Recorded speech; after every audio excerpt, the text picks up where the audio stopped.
The people who put together this guide have been privileged to work with teachers and support their incredibly important work with students.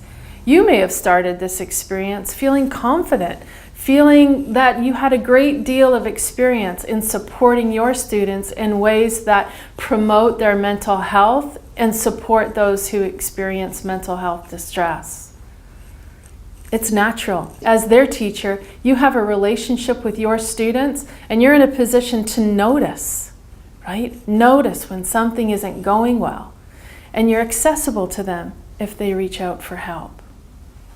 Others of you may not be so confident and be worried about how to talk about mental health in the classroom in ways that build mental health, not affect it negatively. And if you're concerned about it, it's just one more sign that you're a professional and caring teacher. One of the most helpful ways that you can think about teaching anyone something that you think might touch a chord is to imagine that you're speaking to the most vulnerable person in the room. Imagine if you took your students on a cross-country run.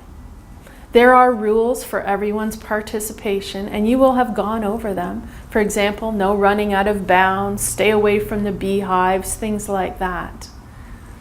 You're aware that even though you have some very quick and nimble runners in your classroom, you also have some moderately fast runners, and you have a few runners who are going to struggle to keep up. Everyone has to stay together for safety's sake. You control the pace so that no one gets left behind.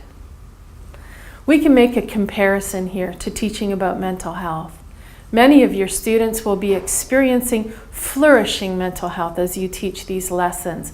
They're resilient, they are rich in support in the people in their lives. They have good social determinants of health. They have everything they need. We also know that based on statistics about prevalence of mental health difficulties among children, that some of your students or members of their family might be experiencing mental health problems. You may also have students whose mental health is languishing, and although you can't see that these students are struggling, you may be aware that they're in your classroom. So just as you would control the pace of the cross-country run to keep everyone together, to keep everyone safe, and to keep everyone feeling supported and not alone, we want you to prepare your class by thinking about teaching to the most vulnerable children in the classroom, even if you can't identify them. Use the tips for creating a mentally healthy classroom. When you teach these lessons, know that you're giving valuable gifts to your students, strengthening messages about the positive power of good information and knowledge about where to get help.